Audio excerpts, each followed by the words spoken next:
ओम श्री रत्नम्ब माता को ओम श्री सद्गुरु कृष्णस्वामी महात्मा को ओम श्री सद्गुरु पूर्णमा माता को ओम श्री सद्गुरु सकला साधु संत महाराज को श्री गुरुदेवनम पार्वती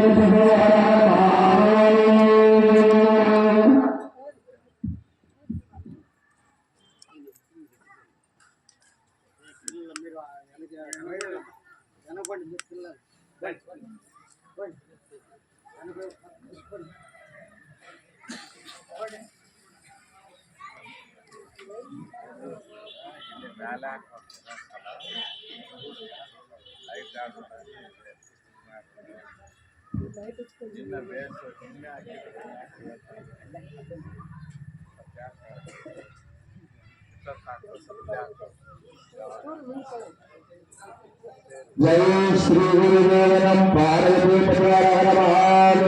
ओम श्री सद्गुरु दक्षिणामूर्ति महात्मा ओम श्री सद्गुरु महात्मा ओम श्री सद्गुरु आदिशक्ति भैरव माता को ओम श्री गुरु साई बाबा विष्णु माता को ओम सद्गुरु स्वामी मर्शान माता को ओम श्री सद्गुरु रत्नम्ब माता को ओम श्री गुरु कृष्णस्वामी माता को ओम श्री गुरु पूर्णमा माता को ओम श्री गुरुदेवनम पार्वती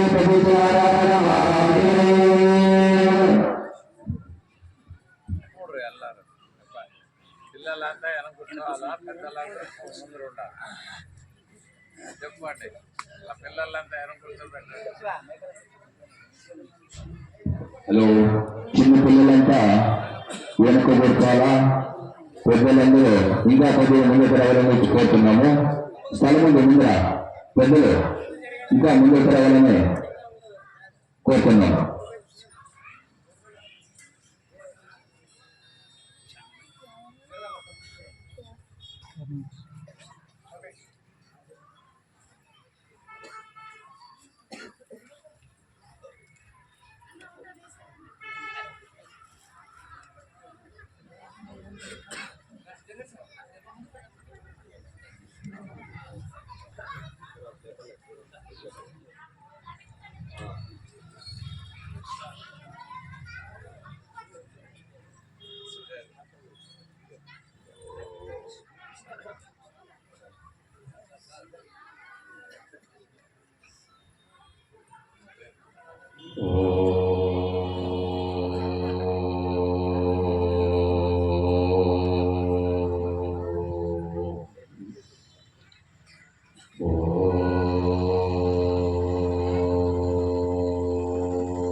ओंकाररूपं प्रियमिति च परं यत् स्वरूपं तुरीयं त्रैगुण्यातीतनीलं कलयति मनसस्तेजसिन्धूरमूर्तिं योगीन्द्रा ब्रह्मरन्ध्रे सकलगुणमयं श्रीहरेन्द्रेण संगम् ओम गम गम गम गम गणेशं गजमुखमभिको व्यापकं चिन्तयन्ते ओ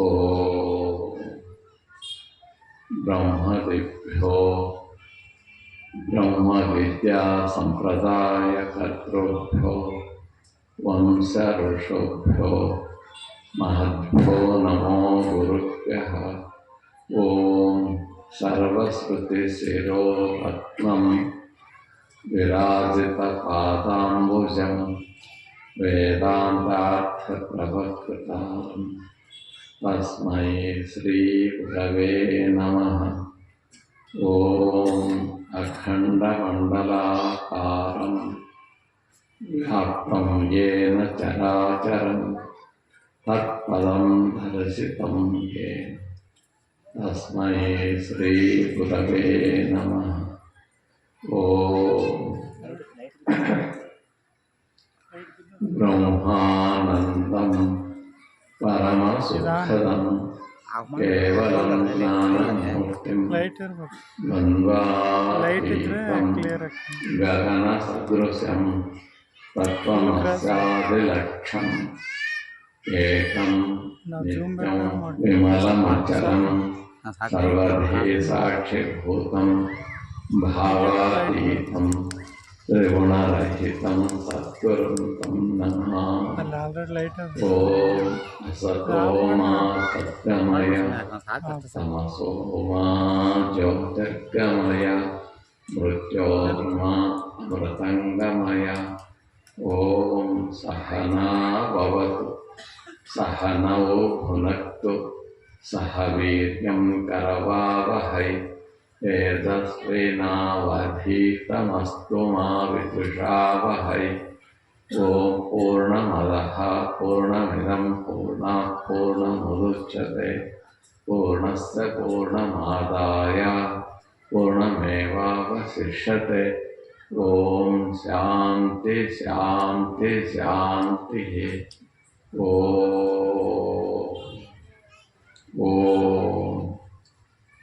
బ్రహ్మజ్ఞానమయీ ముద్రా వస్త్రే చాకాశే భూతలే జ్ఞానఘనబోధాయ దత్తాత్రేయ నమస్తుతే.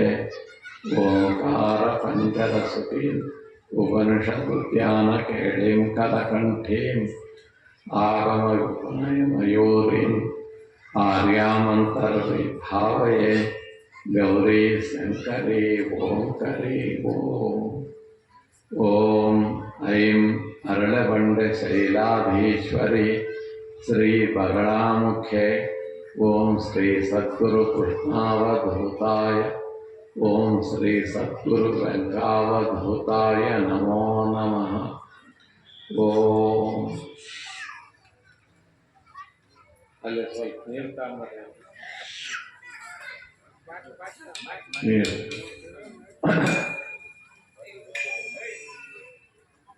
ಇಲ್ಲೇ ಇರಬೇಕು. ಕಾರ್ಯಕರ್ತರು ಎಲ್ಲಿಯೋ ಹೋಗಬಾರ್ದು, ಬಾಜುಗೆ ಇರಬೇಕು. ಏನಾದರೂ ಅವಸರ ಇದ್ರೆ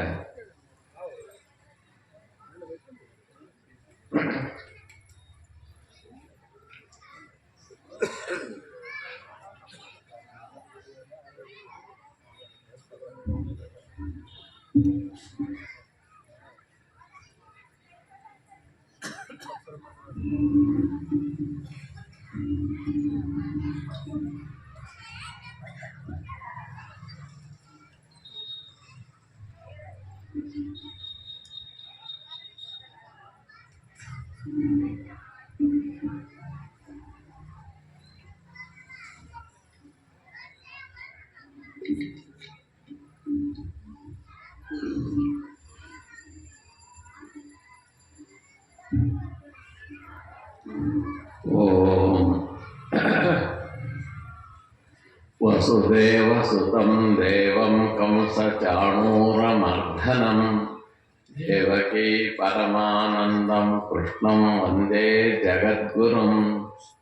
ఓం సర్వోపనిషదో గావో దోగ్ధా గోపాలనందనః పార్థో వస్స సుధీర్భోక్త దుగ్ధం గీతామృతం మహత్. ఓం హరి ఓం హరః ఓం.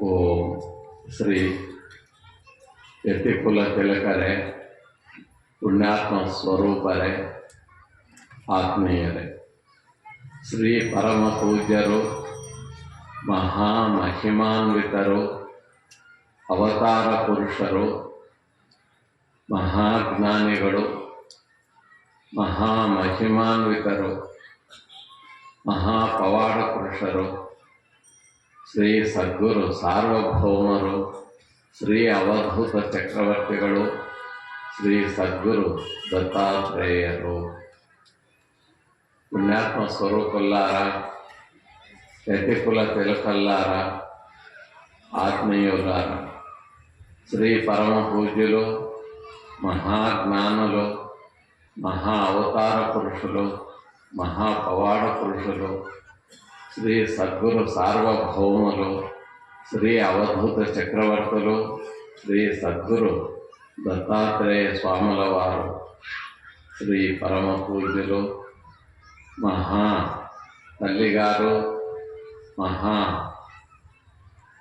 పవాడ పురుషులు, మహా తపస్సంపన్నులు, మహా వైరాగ్యమూర్తులు శ్రీ సద్గురు తులసి కృష్ణారెడ్డిదేవి తల్లి గారికి, శ్రీ పరమ పూజ్యులు మహా తపోనిష్ఠా దురంధరులు, అఖండ వైరాగ్య చక్రవర్తులు, మహాజ్ఞానులు, మహాపవాడ పురుషులు శ్రీ సద్గురు కృష్ణావధూత స్వాముల వారు, శ్రీ పరమ పూజ్యులు సతత గురుసేవా తత్పరులు, మహాజ్ఞానులు, మహా తపస్సంపన్నులు, మహావైరాగ్యమూర్తులు, మహాజ్ఞానులు, మహావరకవులు శ్రీ సద్గురు వెంకావధూత స్వాముల వారు మొదలుకొని శ్రీమద్గురు పర్యంతరముగా వీరి యొక్క చరణారవిందముల యందు హృత్పూర్వకముగా నమస్కరిస్తూ, మరియు మన ఆరాధ్య దేవత అయినటువంటి శ్రీ జగజ్జనని జగదేక మాత భక్తి జ్ఞాన వైరాగ్య ప్రదాయని అయినటువంటి శ్రీ బగళాంబదేవి యొక్క చరణారవిందముల యందు హృత్పూర్వకముగా నమస్కరిస్తూ, మరియు ప్రపంచంలో ఉండేటువంటి శ్రీ పరమ పూజ్యులు ప్రణవ స్వరూపులు వేదమూర్తులు అయినటువంటి శ్రీ అవధూతులు, శ్రీ సాధువులు, సంతులు, మహంతులు, జ్ఞానులు, యతులు, మునులు, సిద్ధులు, యోగీశ్వరులు, కర్మయోగులు, భక్తి యోగులు, జ్ఞానయోగులు, శ్రీ దాసులు అందరికీ కూడా హృత్పూర్వకంగా నమస్కరిస్తూ, ఈ కార్యక్రమానికి అరిదించినటువంటి శ్రీ సద్భక్తుల అందరికీ కూడా మళ్ళా శరణులు శరణీయులు అందరికీ కూడా హృత్పూర్వకంగా నమస్కరిస్తూ, నందగల్ల గ్రామమున మిగతా శ్రీ ప్రాణదేవత అయినటువంటి శ్రీ ఆంజనేయ స్వామి గారికి, తర్వాత మిగిలిన దేవతలు అందరికీ కూడా హృత్పూర్వకంగా నమస్కరిస్తూ, ఇప్పుడు మనం అందరం కూడా కర్నూలు జిల్లా కోసి మండలము పొందగల్ల గ్రామము శ్రీ శ్రీ శ్రీ సద్గురు కృష్ణావధూత స్వాముల వారి పుణ్యాశ్రమమున ఈ యొక్క ఆశ్రమ 16వ తత్వోత్సవ కార్యక్రమమున మనం అందరము ఆ యొక్క కార్యక్రమ అంగముగా ఇక్కడ చేరుకొని ఈ యొక్క శుభ సంతోష సమయమున శ్రీమద్ భగవద్గీత శ్రవణ కార్యక్రమం కూడా ఏర్పరచుకున్నాం. తర్వాత శ్రీ గురుదేవులకు నందుగల్ల గ్రామ శ్రీ సద్భక్తులు 17వ తులాభార కార్యక్రమం కూడా ఏర్పరచుకున్నారు. అది రేపు జరుగుతుంది. ఈరోజు భగవద్గీత కార్యక్రమం, భగవద్గీత శ్రవణ కార్యక్రమం. నిన్నటి రోజున ఉపాధ్యాతము కర్మయోగం గురించి చెప్పినాం. భగవంతుడు మనకు ఈ అజ్ఞానం అనేటువంటిది, అహంకారం, మమకారం, అర్జునునికి కూడా అహంకారం, మమకారము ఈ రెండు పోగొట్టేదానికే 18 అధ్యాయములు బోధించే అవసరం పడింది. చూడండి, అహంకారము, మమకారం రెండే మనకు కూడా ఈ రెండే బాధించేది.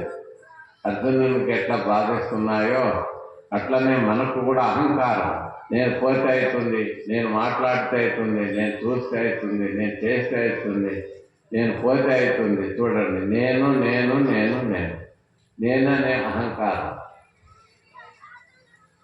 మమకారం అంతా మనవాళ్ళు, మనవాళ్ళు, వేరే వాళ్ళు, పరాయి వాళ్ళు. ఇది మమకారం. ఈ రెండే మమ్మల్ని ఆ అజ్ఞాన అంధకారములో ముంచి మరీ జన్మానికి కారణము ఇవి రెండే అని చెప్పేసినారు. కాబట్టి మనకు పోవలసినవి ఏవయ్యా? అహంకారము పోవాలి, మమకారము పోవాలి. చూడండి, ఇవి నావి అనేటువంటివి ఏవి నీవయ్యా? ఏమి నీవు అన్ని విడిచిపెట్టి వెళ్తున్నావు కదా, మళ్ళీ నీవైతే శాశ్వతంగా ఉండాలి కదా. ఉంటున్నావా? లేదు. నీవైనా పోతావు, అవైనా పోతావు. అందుకే ఏమి చెప్పినారు మహాత్మలో, ఎత్తు దృశ్యం తన్నష్టం. మనం కంటికి అగపడే వస్తువులన్నీ కూడా కాలగర్భములో పోయేటువంటివే, ఏవి స్థిరము కాదు అని చెప్పేశారు. కాబట్టి ఆ మమకారం వదిలేసుకోవాలని చెప్పినారు. ఆ మమకారం వదలకండి, అహంకారం కూడా వదలకండి. అందుకే ಬೆಳೆ ನಿಮ್ಮದಾನ ಬೆಳೆ ನಿಮ್ಮದಾನ ಸುತ್ತಿ ಸುಳಿಯುವ ಗಾಳಿಯೂ ನಿಮ್ಮದಾನ, ನಿಮ್ಮ ದಾನವನ್ನು ಉಂಡು ಅನ್ಯರನ್ನು ನೆನೆಯುವಿ ಪುಣ್ಯಗಳನ್ನು ನಾನೇ ನೆಂಬೆನಯ್ಯ ರಾಮನಾಥ. చూడ, ఆ భగవంతుడు భూమి ఇచ్చినాడు. మీరు మీ పెళ్ళాలని నా పెళ్ళామంటే ఊరుకుంటారా? అంటారా? ఊరుకుండ్రు. భూదేవి ఎవరు పెళ్ళాము? మహావిష్ణు పెళ్ళాము. మహావిష్ణు పెళ్ళాము భూదేవి. చూడండి, ఈ భూమి నాది అంటారు. అంటే ఆ అమ్మ నా పెళ్ళాం అన్నట్లాగే కదా, నాది అన్నప్పుడు. మళ్ళీ చూడు, భగవంతుడు ఊరుకున్నాడా లేదా? అజ్ఞానంతో మాట్లాడుతున్నాడు, నా కుమారుడే కానీ అని వదిలేస్తున్నాడు. మనమైతే ఏం కూరుకుంటామా? ఊరుకున్నాం. అందుకే భగవంతుడు మనం జీవించేదానికి భూమి ఇచ్చినాడు, దానం ఇచ్చినాడు. ఇళే నిమ్మదాన బెడే నిమ్మదాన. చూడండి, అతను కృప ఉంటేనే ఆ పంట బాగా వచ్చేది. ఏ సంవత్సరం భగవంతుడు ఆ పంట మీద కృప లేదా ఆ పంట రాదు. మనం తెలుసుకోవాలి. మనం ఎంత ఎరవేసినా, ఎంత నీళ్లు కట్టినా, ఎంత మందు వేసినా పంట పండదు. భగవంతుని కృప ఏ పంట మీద ఉంటుందో అది బాగా వస్తుంది. అది తెలుసుకోవాలి. ఏ పంట పండిందంటే భగవంతుని కృప దాని మీద ఉంది ఈ సంవత్సరం అని తెలుసుకోవాలి. మన ప్రయత్నం శూన్యం. మనం ఎంత చేసినా ఏమి కాదు, వ్యర్థమే. కానీ మన శ్రమంతా వ్యర్థమే, కానీ ఫలితం ఇవ్వదు. ఆ భగవంతుని యొక్క అనుగ్రహం మనకు కావాలి. అందుకే ఆ పంట కూడా అతని కృప వల్లనే పండేది, మనం భోజేసేది అని చెప్పేసినాడు. అతని ఆ దానం ఇచ్చినాడు, భూమి ఇచ్చినాడు, పంట ఇచ్చినాడు, గాలి ఇచ్చినాడు, పంచభూతములు ఇచ్చినాడు. భూమి, నీళ్లు, గాలి, అగ్ని, ఆకాశం. ఈ 5 వస్తువులు. ఈ వస్తువులు కలయికనే అంత సృష్టి. ఏది పట్టినా కూడా 5 కలయికనే సృష్టి. కాబట్టి ఆ యొక్క పంచభూతములు భగవంతుడు ఇచ్చినాడు మనకు. మీరంతా జీవించండి, అవి ఉపయోగించుకోండి. కాబట్టి ఆ భగవంతుడు ఇచ్చినటువంటి పంచభూతములు వినియోగించుకొని మనము హాయిగా ఉంటూ ఆ భగవంతుడు ఇచ్చినతను మర్చిపోయాడు. ఆ భగవంతుని మర్చిపోయినాము. రోజు పత్రిక తీసుకొని అక్కడ ఇట్లా ఇక్కడ ఇట్లా అని చదువుకుంటూ వస్తుంది. ఆ భగవంతుడు ఇచ్చింది భోంచేసుకొని మనం ఏం చేసినాము?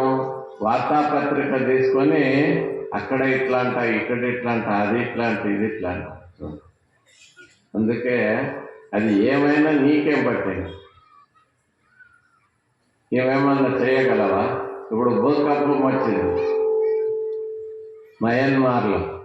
భూకంపము నీవు ఆపగలవా? ఏమి లేదు. మనం ఏం చేసేది లేదు. అంత దైవాధీనం, జగత్సర్వం. భగవంతుడు తన గుప్పెట్లో పెట్టుకున్నాడు అంతా. అతను ఆధీనం మనమంతా. కాబట్టి మనం ఏం చేయలేము. కాబట్టి భగవంతుని మనం ధ్యానించాలి. అందుకే సొంత కబీర్లో ఒక దృష్టాంతం చెప్తున్నాను.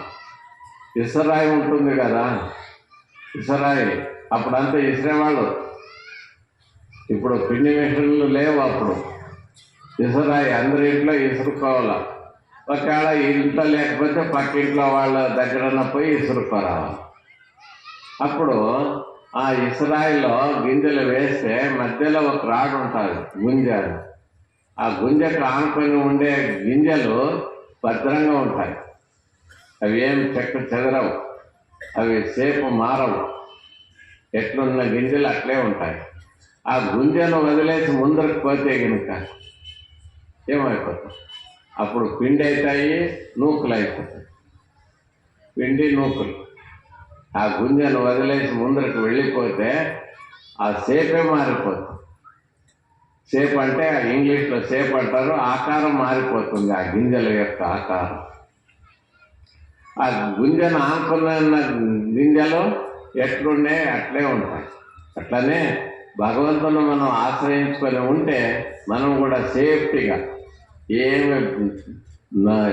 ఇబ్బంది లేకుండా సేఫ్టీగా ఉంటాము.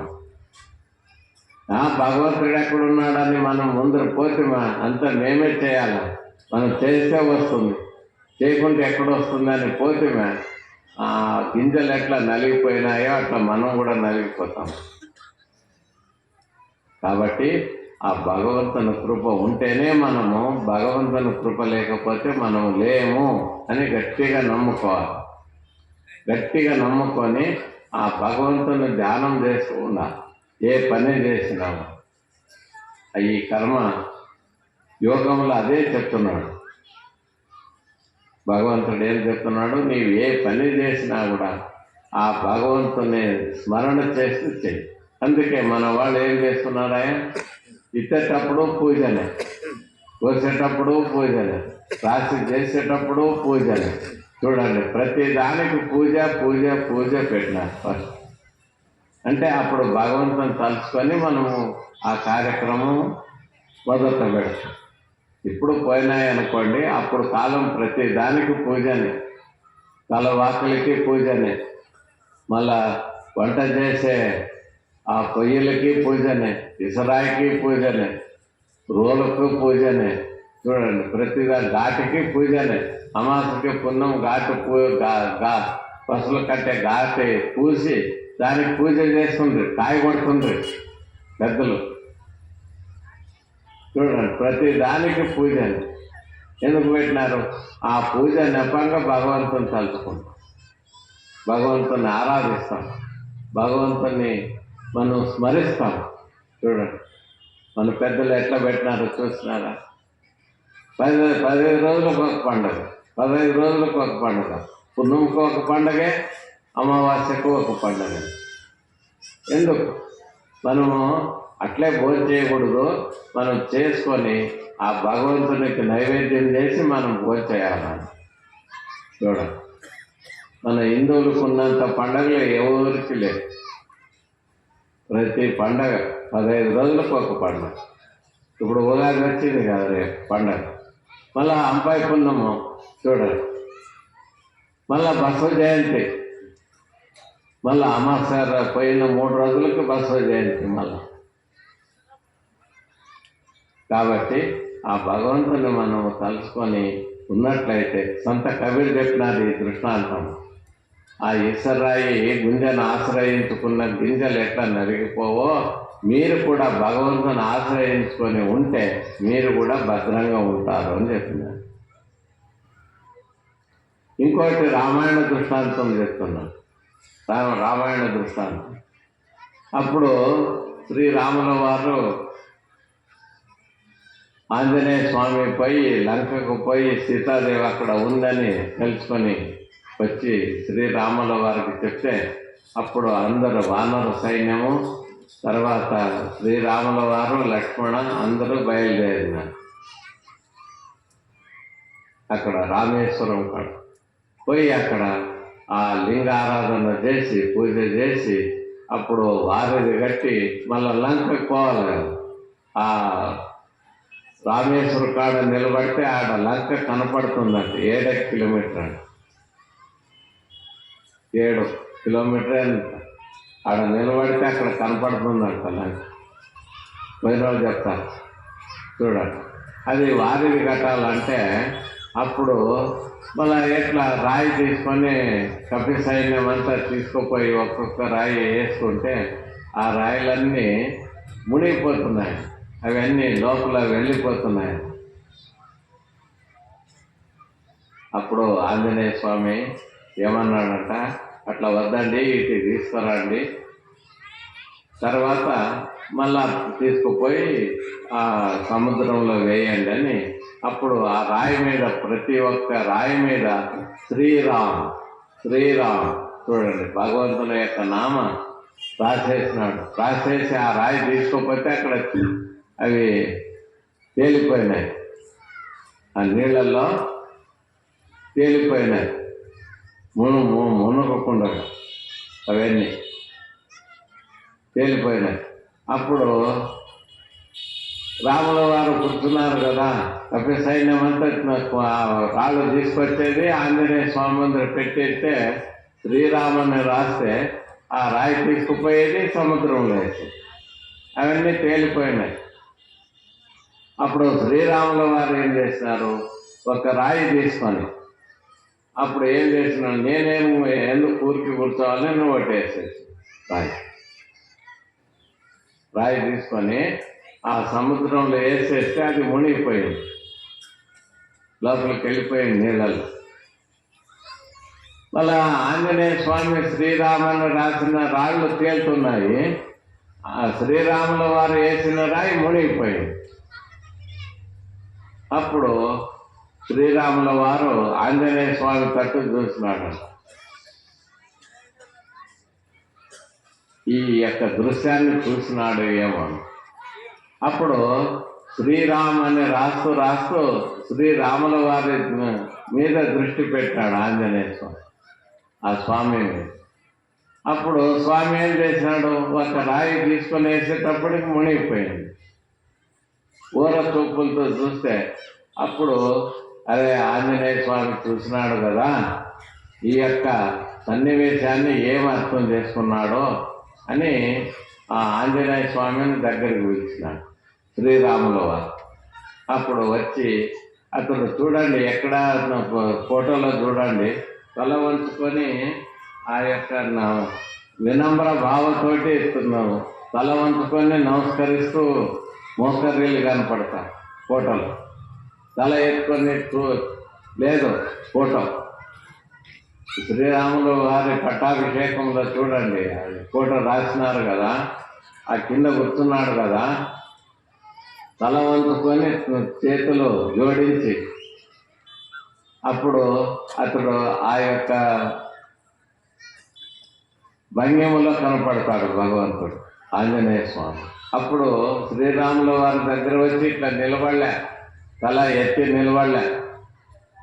నేను వేస్తే రాయి వేస్తే తేలింది, రాముల వారు వేసింది మునిగిపోయిందని అతని అహంకారం లేదు ఆంజనేయ స్వామి. అప్పుడు వచ్చేసి తల వంచుకొని చేతులు జోడించి నిలబడినాడు శ్రీరాముల వారు పిలిస్తే. అప్పుడు ఓ ఆంజనేయ, ఇప్పుడు నేను రాయి నీళ్ళలో వేసిన, సముద్రంలో వేసిన, అది మునిగిపోయింది, దాన్ని ఏమని అర్థం చేసుకున్నావు అని. మన అట్లా వాళ్ళైతే ఏమంటుంటామండి, నేను రాసింది స్వామి తేలే, నీ వేసింది మునిగిపోయా అనుకుంటుంది. నేను రాసింది శ్రీరాముని రాసింది తేలే, నీ వేసిన రాయి మునిగిపోయాడు అంటే మేమే పెద్ద అన్నట్లు వ్యక్తపరుచుకుంటుంది. చూడు ఆంజనేయ స్వామి ఏం చెప్తున్నాడు తెలుసా, స్వామి నీ చేతిలో రాయి ఉన్నంతసేపు భద్రంగా ఉంది, అది ఎక్కడ మునగలేదు, ఎప్పుడైతే నీ చెయ్యి విడిచిపెట్టినావో అది మునిగిపోయింది. అట్లా నీవు భక్తుల యొక్క నీ ఆశీర్వాదం భక్తుల మీద ఉన్నంతసేపు వాళ్ళకి ఏది కాదు, బాగానే ఉంటారు. మళ్ళీ నీవు ఆశీర్వాదం తప్పిందా, నీ యొక్క కృప తప్పిపోయిందా, ఆ రాయి ఎట్లా పోయిందో అట్లా మేము కూడా పోతామని చెప్పేస్తున్నారు. చూడండి ఎంత నిరహంకారం అండి, ఎట్లా అర్థం చూడండి, ఎట్లా అర్థం చేసుకున్నాం. మన అట్లా వాళ్ళైతే ఏం చెప్తుంటే, స్వామి నేను రాసింది తేలిపోయింది, నీ వేసిన రాయి మునిగిపోయింది అంటుంది. నేను అనే అహంకారం, అందుకే నేను అనే అహంకారం ఉండకూడదు. అందుకే భగవంతుడు మన హృదయంలో, మన హృదయం అంటే ఇక్కడ కాదు. కొంతమంది ఏమంటారు, ఇక్కడ మాంసమయ హృదయం ఇక్కడ అంటారు, ఇది కాదు, ఇక్కడ హృదయం కాదు, ఆధార స్వాదిష్ట మణిపూరక అనహత చక్రం ఇది. పైన ఇంకా విశుద్ధి చక్రం ఉంది, ఆగ్నేయ చక్రం ఉంది, మళ్ళా ఇది శుంశుభ చక్రం ఉంది, సహస్రార చక్రం ఉంది, ఈడ ఉంది సహస్రాలు. భగవంతుడు ఉండేది అక్కడ, పరబ్రహ్మ స్వరూపం ఉండేది అక్కడ, శివుడు ఉండేది అక్కడనే, నారాయణుడు ఉండేది అక్కడనే, శాంభవి ఉండేది అక్కడనే. ఎక్కడ? బ్రహ్మానందరం. ఇది మోక్ష ద్వారం, అక్కడే భగవంతుడు ఉండేది. కాబట్టి మనం ఏం చేయాలంటే కళ్ళు మూసుకొని ఆ భగవంతుని లోపల ఆరాధించాలి. దృష్టి పెట్టి మనం అంతర్ముఖులై కూర్చుంటే ఆనందమే ఆనందం. అందుకే శ్రీమద్ నిజములు ఏం చెప్పినారు? శంభులింగం నలిసి గంభీర సుఖదోడు ఇరు ఎందు అరక్కువ. ఆ శంభులింగుని నీవు మెప్పించు. ఆ మెప్పించినట్లయితే నీకు ఆ శంభులింగన కృప చేత అఖండమైనటువంటి ఆనందం కలుగుతుంది అని చెప్పినారు. మనం ఏ దేవుడి దగ్గర వెళ్ళినా, ఏ స్వాముల వారి దగ్గర వెళ్ళినా, ఏ యొక్క మహాత్ముల దగ్గర వెళ్ళినా ఏమంటాము? సుఖం కావాలి, శాంతి కావాలి. సుఖం కావాలి, కష్టం ఎవరైనా కావాలని అడిగినారా? చెయ్యొద్దండి. దేవుని దగ్గర పోయి, మహాత్ముల దగ్గర పోయి మాకు కష్టము కావాలి, సుఖం వద్దు అని ఎవరైనా వేడుకున్నారా? అట్లా వేడుకున్న వాళ్ళు ఉంటే ఇంకా చేయొద్దండి. చూస్తాం ఎవరు వేస్తారు అంటే అందరూ సుఖం కోరుకుంటున్నారు. ఏం కోరుకుంటున్నారు? సుఖం. కష్టము వద్దు, మనకు నష్టము వద్దు, ఎప్పుడూ లాభమే ఉండాలి. చూడండి, పలిచేటప్పుడు కూడా మీరేం చేస్తారు? ఫస్ట్ లాభము. చూడండి, పలిచేటప్పుడు 1, 2 అని ఎంచినారా? లేదు, ఫస్ట్ ఏమని వేస్తారు? లాభము. చూడండి, లాభాన్ని కోరుకున్నారు, సుఖం కోరుకున్నారు, సంతోషం కోరుకున్నారు. నాకు కష్టం రావాలి, నాకు నష్టం రావాలి అని ఎప్పుడైనా కోరుకున్నారా? కోరుకోలేదు. అయినా ఆ యొక్క సుఖము కానీ ఆ లాభము కానీ ఎక్కడుందంటే భగవంతుడి దగ్గర ఉంది. ఆ భగవంతుడు ఎక్కడున్నాడా అంటే నీలోనే ఉన్నాడు. ఎక్కడ లేడు, నీలోనే ఉన్నాడు. పరిశుద్ధమైన అంతఃకరణములో వెలుగుతున్నాడు. ఇప్పుడు అద్దం ఉంది, అద్దము అదంతా దుమ్ము గుర్తయింది. ఆ దుమ్ము గుర్తయింటే ఆ యొక్క ముఖం మనకు కనపడుతుందా? మళ్ళీ షేక్ అవుతుందంట, కదులుతుందంట అద్దము దుమ్ము గుర్తయింది ఆ అద్దం మీద. తర్వాత షేక్ అవుతుంది, కదులుతుందంట. మీ ముఖం కనపడుతుందేమండి? మీ యొక్క ముఖం కనపడుతుందా? దాంట్లో కనపడదు. అద్దం ఎట్లా ఉండాలి? స్వచ్ఛంగా ఉండాలి. ఆ అద్దాన్ని ఏం చేస్తారు? ఒక బట్ట తీసుకొని తుడుస్తారు. పైనంతా ఉండే దుమ్మునంతా దులిపేసి అప్పుడు ఆ అద్దాన్ని ఏం చేస్తారు? స్థిరంగా పట్టుకుంటారు, ఇట్లా కదలకుండా. ఇక్కడ కదులుతుంటే మీ ముఖం కనపడుతుందా? అద్దము కనపడదు కదా. ఇట్లా షేక్ అవుతుంటే కనపడుతుందా? ముఖం కనపడదు. స్థిరంగా ఉండాలి, స్థిరంగా ఉండాలా, స్వచ్ఛంగా ఉండాలి. అప్పుడు మీ ముఖం కనపడుతుంది. అట్లనే మనలో భగవంతుడు ఎందుకు కనపడడు అంటే ఈ యొక్క మాలిన్యం, మనసు మాలిన్యంతో కూడుకుని ఉంది. ఎట్లా మాలిన్యం అయింది అంటే ఆత్మస్థుతి పరనిందే. చూడండి, మమ్మల్ని మనమే పోగొట్టుకునేది. ఎవరన్నా రాను, నేను అట్లా చేసినాను, ఇట్లా చేసినాను, అది చేసినాను, ఇది చేసినాను, నేను చేసినట్లు ఎవరు చేయలేదు. తను తానే పోగొట్టుకునేది. పరనిందే. వాడు ఇట్లా, వీడు ఇట్లా, వాళ్ళు ఇట్లా, వీళ్ళు ఇట్లా అని నన్ను నింద చేసి మన మనసు మలినం అయిపోయింది. నీకు మనసు, అందుకే ఆత్మస్థుతి పరనిందే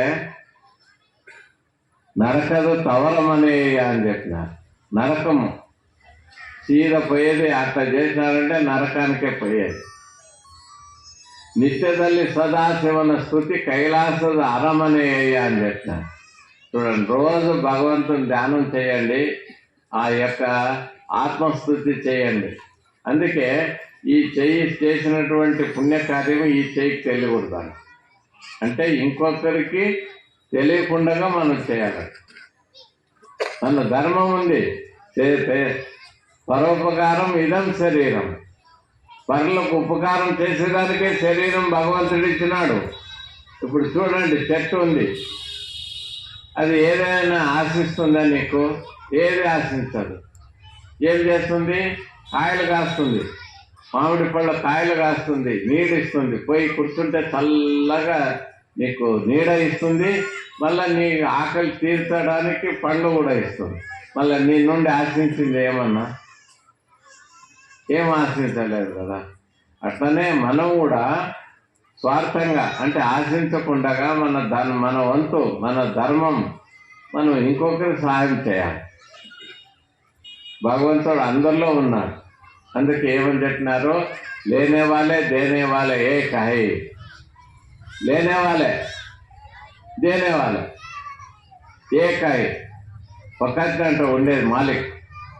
భగవంతుడు ఒక్కతనే, తీసుకునే అతను అతడే, ఇచ్చేవతను అతడే. అతను నీకుంటే నీవేమి ఇస్తావు?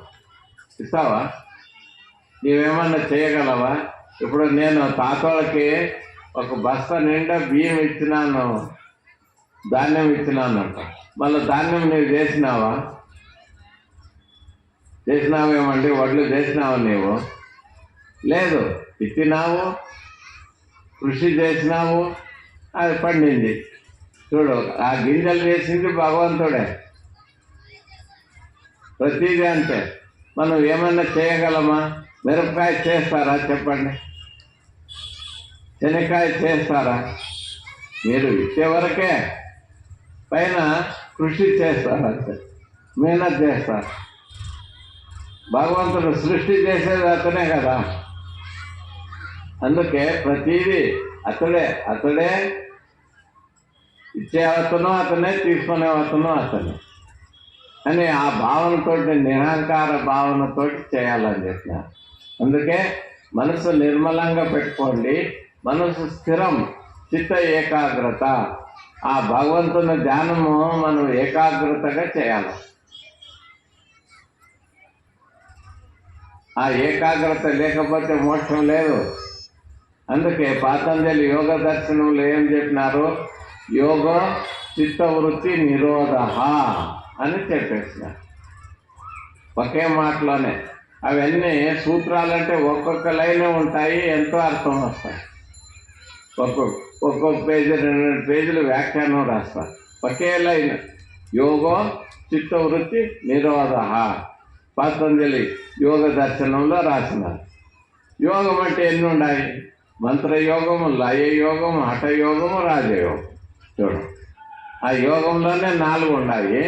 కర్మయోగము, భక్తి యోగము, యోగము, జ్ఞానయోగం. చూడండి, ఆ భగవంతుని చేరుకోవడానికి ఈ 4 ముఖ్యమైనటువంటి. ప్రపంచంలో ఎన్ని మతాలు ఉన్నా కూడా కర్మయోగంలోనైనా చేరి ఉండాలి, భక్తి యోగంలోనైనా చేరి ఉండాలి, యోగంలోనైనా చేరి ఉండాలి, జ్ఞానంలోనైనా జ్ఞానయోగం. ఈ 4 తప్ప 5వ మార్గం లేనే లేదు. 5వ మార్గము లేదు. ఇప్పుడు ఊరు వందగలు చేరుకోవడానికి మార్గాలు ఉన్నాయా లేదా? ఇక్కడ కోసి నుండి వస్తే ఇట్లా ఉంది, అక్కడ కరణి నుండి వస్తే అక్కడ ఉంది. అట్లా ఆ ఊరు చేరుకోవడానికి ఎట్లనో భగవంతుని చేరుకోవడానికి 4 మార్గాలు ఉన్నాయండి భగవంతుని చేరుకోవడానికి. అవి ఏవంటే కర్మయోగం. కర్మలో అనంత కర్మలు ఉన్నాయి. భక్తి నవవిధ భక్తి ఉంది. యోగము మంత్రయోగము, లయయోగం, హఠయోగము, రాజయోగం. తర్వాత జ్ఞానం ఒకటే, నీ యొక్క స్వరూపాన్ని ఒక్కటే. ఏకం సత్ విప్రా బహుదా వదంతి. ఒకే ఒక్క స్వరూపాన్ని కొంతమంది శివుడు అన్నారు, కొంతమంది నారాయణుడు అన్నారు, కొంతమంది శాంభవి అన్నారు, కొంతమంది గణపతి అన్నారు, కొంతమంది వీరభద్రేవుడు అన్నారు, కొంతమంది మారమ్మ అన్నారు, కొంతమంది శుంకులమ్మ అన్నారు, కొంతమంది జావమ్మ అన్నారు. ఎన్ని దేవుళ్ళు పిలిచినా కూడా ఒకే స్వరూపం. దేవునొబ్బ నామహలవు. దేవుడు ఒక్కతనే, పేర్లు వేరే వేరే పెట్టుకున్నాం. ఎందుకయ్యా ఎందుకు ఇన్ని దేవుడు అయినాయంటే భగవద్గీతలో చెప్పినాడు భగవంతుడు. యం యం వా యో యో యాం యాం తను భక్త శ్రద్ధయాచ్యుతమిష్యతి తస్య తస్యాచలాం శ్రద్ధదాం విదదామ్యహం సతయా శ్రద్ధయా యుక్త తస్యారాధనమీహతే మయేవ విహితాని తాన్. ఎవరు ఏ ఏ దేవతలు కొలిచేదానికి ఇష్టపడి ఆ దేవతల మీద శ్రద్ధ పెట్టి కొలుస్తారో ఆ దేవతల మూలకంగా నేను వెళ్ళి వాళ్ళ ఇష్టార్థం నెరవేరుస్తాను అని చెప్తాను భగవద్గీత. మనకు ఎందుకై ఇన్ని దేవుళ్ళు అయినాయంటే భావ స్వాతంత్రం ఇచ్చినారు. ఏమిచ్చినారు మీకు? భావ స్వాతంత్రం. ఇప్పుడు హోటల్కి వెళ్తారు, హోటల్కి వెళ్తే ఏం చేస్తారు? ఒక అతను ఏమంటాడు, ఇడ్లీ కావాలంటాడు. ఆ ఎదురుగా కూర్చొని అతను దోశ తినే అతను అంటాడు, ఇతనికి ఏమో జ్వరం వచ్చినాయి అందుకే ఇడ్లీ తింటాడు. ఇడ్లీ తినే అతను ఏమంటాడు, వారికి అంతా నూనె వస్తువులు తిని జబ్బు వస్తుంది అందుకే వాడు నూనె దోశ తింటున్నాడు. చూడు ఎవరెవరి ఇష్టము. ఒక అతను ఇడ్లీ తింటున్నాడు, ఒక అతను దోశ తింటున్నాడు, ఒక అతను పూరి తింటున్నాడు, ఒక అతను ఉప్పిడి తింటున్నాడు. చూడ ఒక అతను వగ్గాని పుగ్గాలు తింటున్నాడు, నాకు వగ్గాని పుగ్గాలు ఇవి అంటాడు. ఒక అతను వడాలు తింటున్నాడు, ఒక్కొక్కరు ఒక్కొక్కటి తింటున్నారు. అందరికీ ఆకలి అనేది ఒకటే కదా. ఆ తింటే ఏమవుతుంది? ఆకలి పోతుంది కదా. ఆకలి అయ్యే వాళ్ళకి ఇష్టమైనటువంటి తింటున్నారు. కాబట్టి ఈ దేవుళ్ళు కూడా మనం కూడా అంతే. ఒకరు ఇడ్లీ, ఒకరు దోశ, ఒకరు ఉప్మా, ఒకరు వడ, ఒకరు ఎట్లా కోరుకుంటారో అట్లా దేవుడు ఒకరు శివుడు కావాలంటారు, ఒక అతను నారాయణుడు కావాలంటారు, ఒక అతను శాంభవి అంటారు, ఒక అతను గణపతి అంటారు, ఒక అతను వీరభద్రదేవుడు అంటారు, ఒక అతను మారమ్మ అంటారు. అందుకే మాకు 3 గుణాలు ఉన్నాయి. ఆ గుణం బట్టి దేవతలు ఎన్నుకుంటారు.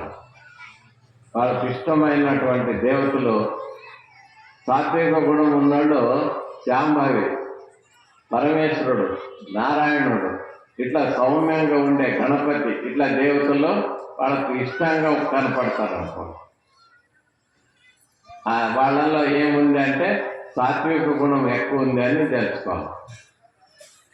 ఇక రాజసిక గుణం ఉన్నాడు వాళ్ళు ఏం చేస్తారంటే ఆంజనేయ స్వామి, వీరభద్రదేవుడు. ఇంకా వాళ్ళ పాలికి శాంభవి లేదు, తర్వాత ఈశ్వరుడు లేడు, నారాయణుడు లేదు, గణపతి లేదు, ఎవరు లేదే.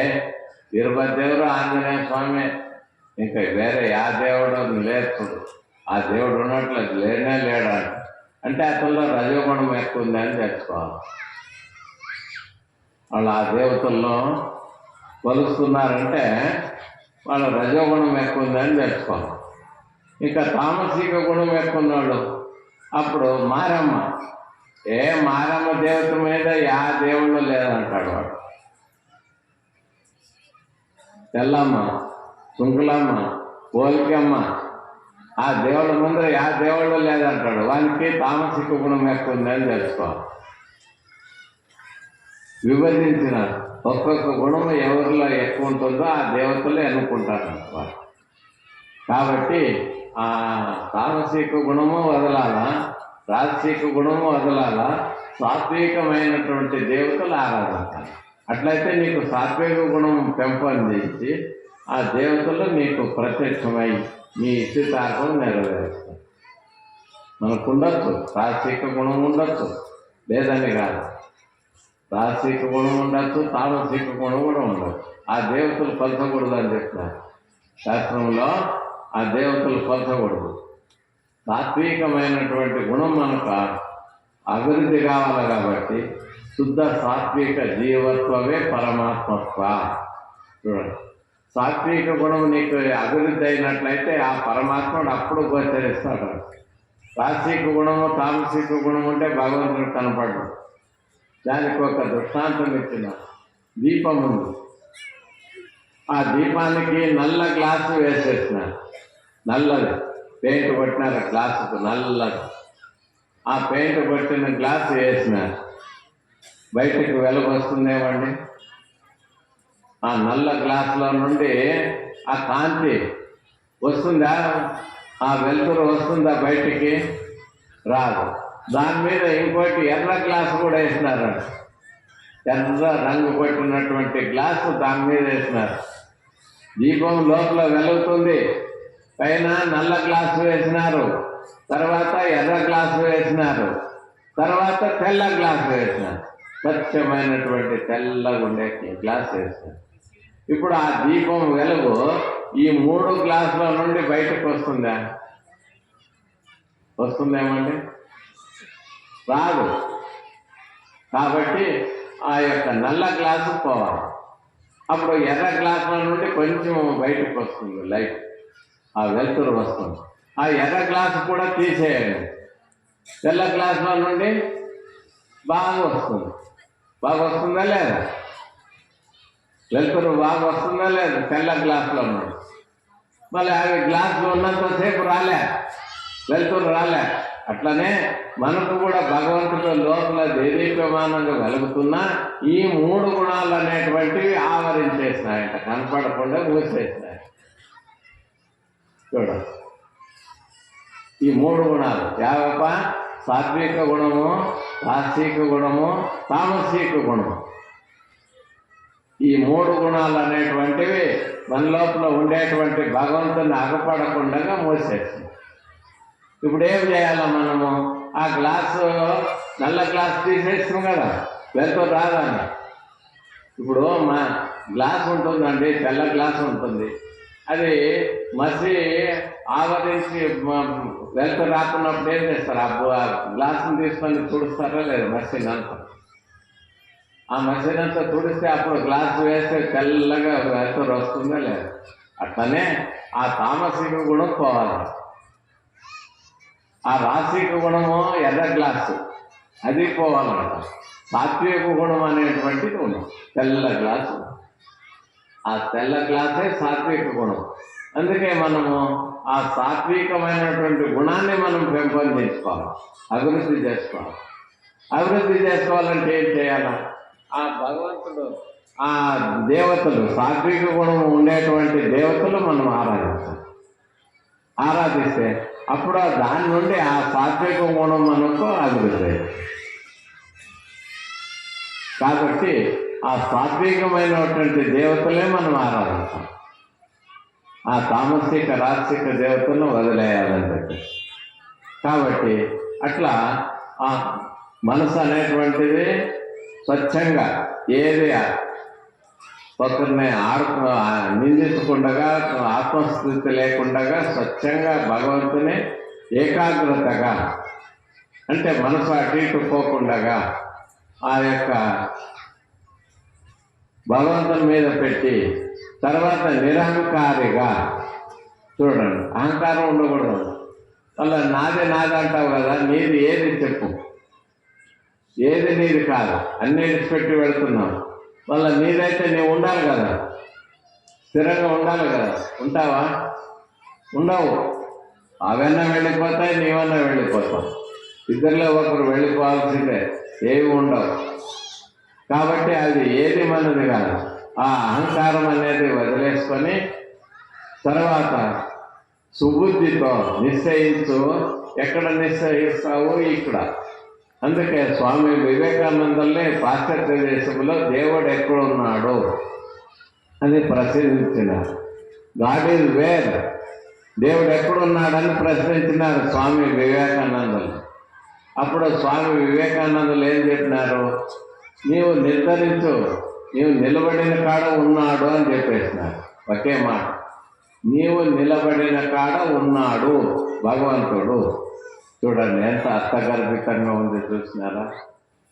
నీవు నిలబడిన కాడ మొదట నిర్ధారించు. నీవు మన శరీరంలో సహస్రార చక్రంలో వెలుగుతున్నాడు, దేదీప్యమానంగా జ్యోతిర్లింగం వెలుగుతుంది.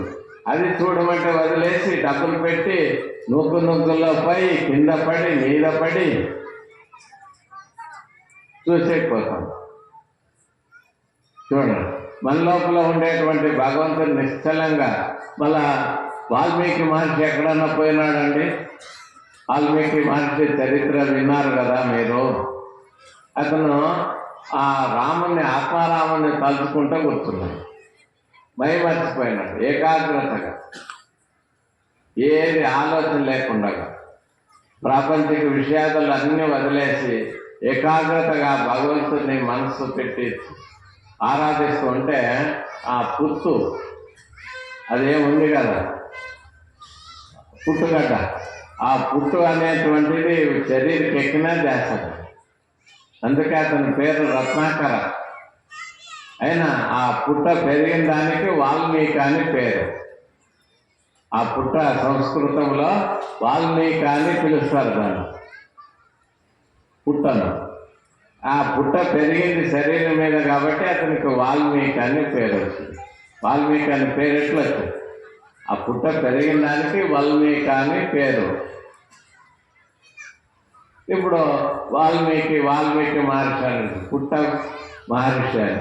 అతని మూల పేరు రత్నాకర. అతని పేరు తల్లిదండ్రులు పెట్టిన పేరు రత్నాకర. అతను చూడండి, అతను కూర్చొని ఎక్కడన్నా పోయినాడండి చెప్పండి?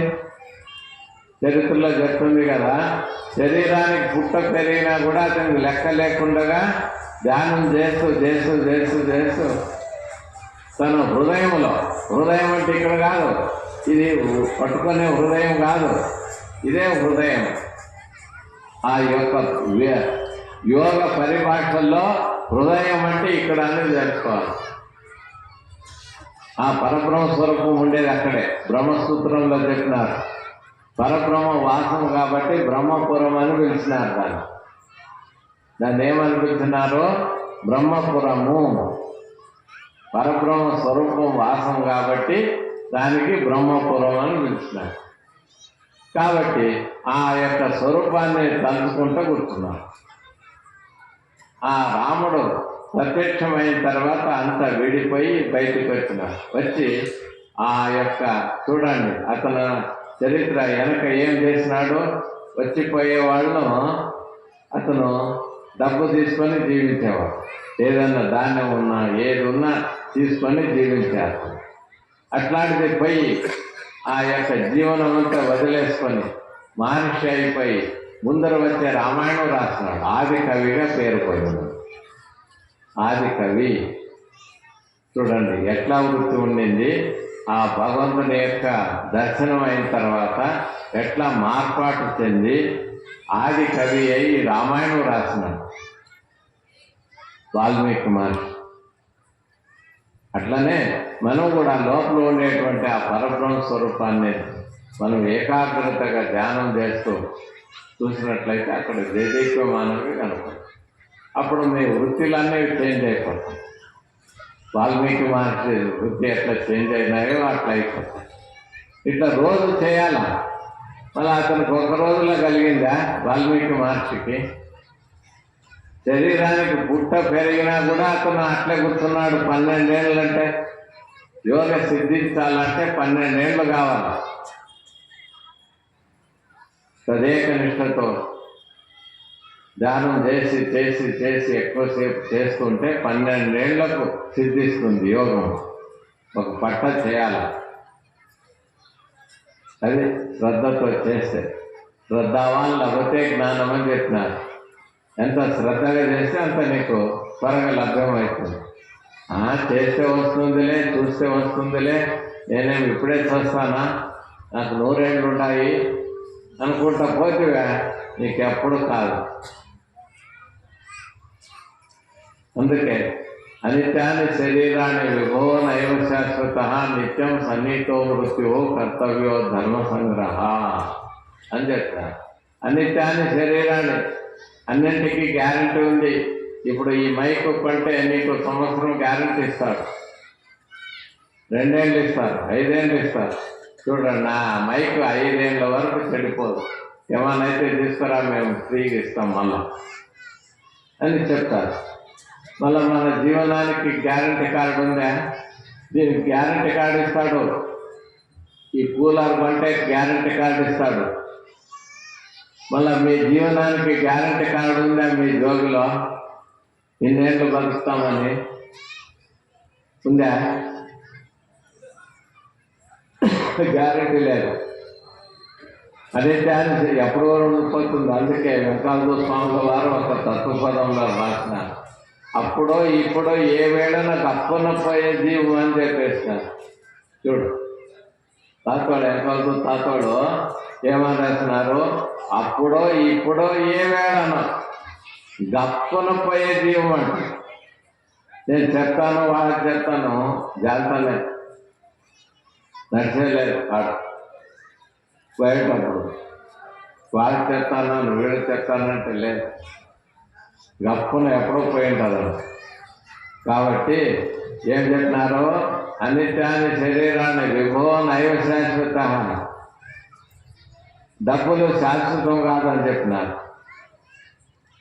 కొంతమంది కొన్ని ఊర్లో వినుకోండి, శ్రీమంతులు బడవులు అయినారు, బడవులే శ్రీమంతులు అయినారు. రంగుల రత్నం జాతులు వేస్తారు కదా తొట్లి, ఆ తొట్టిలో కూర్చుంటే మీద పోతుంది. ఆ మీద పోయిన తొట్లు ఏం చేస్తారు? కిందకి వస్తుంది. కింద తొట్లే ఏమవుతుంది? అది మీద పోయింది. మీద పోయిన తొట్లే కిందకు వస్తారు. కింద పోయింది మీదకి వస్తుంది. చూడు, బీదోళ్ళు శ్రీమంతులు అయినారు, శ్రీమంతులు బీదోళ్ళు అయినారు. అడగండి ఆ ఊర్లోనన్నా, ఏం బాబు పలానా వాళ్ళు శ్రీమంతులు, ఇప్పుడు వాళ్ళు బీదత్వం వచ్చింది అప్ప పలానా వాళ్ళంటే వాళ్ళు బాగా శ్రీమంతులు అయిపోయినారంట. బీదోళ్ళే శ్రీమంతులు అయినారు, శ్రీమంతులు బీదోళ్ళు. అందుకే లక్ష్మి స్థిరము కాదు అని చెప్పేసి, సంపత్తు స్థిరము కాదు. విభో నైవ శాశ్వత, దాన్ని నమ్ముకోవద్దండి. ఈ శ్రీమంతం ఇట్టే ఉంటామని నమ్ముకోవద్దండి అని చెప్పేసి. విభో నైవ శాశ్వత నిత్యం సన్నిహితో మృత్యు. చూడండి, రోజు రోజు రోజు రోజు మృత్యు మనకు దగ్గర అవుతుంది. అయినా మనం ఏం చేసినాము? పత్తిళ్ళు కట్టినాము, పత్తిళ్ళు కట్టి పాతిళ్ళు ఇడిచిపెట్టినాము. పత్తిల్లో ఉండి అందరు పోయే వాళ్ళకి వచ్చే వాళ్ళకి పిలుచుకొని చూపిస్తాము. చూడు మేము ఇల్లు కట్టినాము, చూడు మా ఇల్లు కట్టినాము, నాకు ఇంతమంది పిల్లలు, నాకు ఇంతమంది కోడళ్ళు, ఇంతమంది మనమళ్ళు, నాకు ఇంత ఆస్తి, ఇంత బంగారు, ఇంత డబ్బు అంటున్నాడు. అవి శాశ్వతమా? రోజు రోజు శ్మశానానికి దగ్గర అవుతున్నాడు. ఇవి వదిలిపెట్టిపోయేదానికి అక్కడ దగ్గర అయినాడు. అయినా అవి వదలకుండా గట్టిగా పట్టుకున్నాడు శాశ్వతము. అందుకే జ్ఞానంలో హెచ్చరిస్తున్నారు, నాయన ఇవి స్థిరం కాదు, విడిచిపెట్టిపోయేవి. నీకు దగ్గర శ్మశానంలో 6 అడుగులు 3 అడుగులు, ఇట్లా 3 అడుగులు, ఇట్లా 6 అడుగుల స్థలం నీది అంతే. ఇది 50 నీది కాదు. ఎన్ని ఎకరాల భూమి ఉన్నా, ఎన్ని ఇండ్లు ఉన్నా, ఎంత బంగారం ఉన్నా, ఎంత డబ్బు ఉన్నా, ఎంత కోడళ్ళు కొడుకులు అందరూ ఉంటే కూడా విడిచిపెట్టిపోయేది అని చెప్పేసి. నిత్యం సన్నిహితో మృత్యు, రోజు రోజు శ్మశానానికి దగ్గర అవుతున్నాం. అందుకే దాన్ని ఏమని పిలిచినారు? రుద్రభూమి అని పిలిచినాడు. భగవంతుని భూమి అంటారు. అది స్థిరము. మనము ఇది స్థిరం కాదు, విడిచిపెట్టిపోయేది. ఇది ఎన్ని ఇండ్లు ఉన్నా, ఎంత ఆర్చేసి బిల్డింగ్ కట్టినా, ఎన్ని కోట్లు ఇచ్చి కట్టించిన తీసుకుపోయి ఆడబెడతారు. శ్మశానంలో కదా పెట్టేది. చూడు, ఆ ఇల్లు మనది నిజమైనది, ఈ ఇల్లు కాదు. కాబట్టి నిత్యం సన్నిహితో మృత్యు, ఇది తలుచుకొని మనం రోజు భగవంతుని దగ్గర కాండి అని చెప్పినారు. నీవు వచ్చిండే దానికి పోయిన జన్మలో భగవంతుని నీకు కృప పొందలేదు, ఆ భగవంతుని యొక్క అనుగ్రహం నీకు కాలేదు, ఆ భగవంతుడు కనపడలేదు. ఈ జన్మలో మానవ జన్మలో నేను పొందు అని మానవ జన్మ ఇచ్చినారు. పుణ్యం, అత్యధిక పుణ్యంతోటి మానవ జన్మ వచ్చింది. ఈ జన్మలోనే భగవంతుని తెలుసుకునేదానికి. ఈ మానవ జన్మ తప్పితే ఇంకా వేరే జన్మలో 83,99,999 జన్మాదులకు మోక్ష అధికారం లేదు, భగవంతుని తెలుసుకునే శక్తి లేదని చెప్పేసి. మానవ జన్మను కలుపుకుంటే 84 లక్షల జీవరాశులు. చతుర్ముఖ బ్రహ్మదేవుడు సృష్టి చేసింది 84 లక్షల జీవరాశులు. దాంట్లో మానవుని తప్పిస్తే, ఒకతను విడిచిపెడితే ఎన్ని జన్మాలు? 93,99,999 మానవుని కలిపితే 84 లక్షల జీవరాశులు. ఆ మానవుని తప్పించి అక్కడ ఎన్ని జీవరాశులు ఉన్నాయో అన్ని జీవరాశులకు భగవంతుని తెలుసుకునే శక్తి లేదు, మోక్ష అధికారం లేదు, మోక్షం పొందడానికి లేదు, శక్తి లేదు అని స్పష్టంగా చెప్పేసినారు. కాబట్టి మన మానవ జన్మానికి ఉండేది కాబట్టి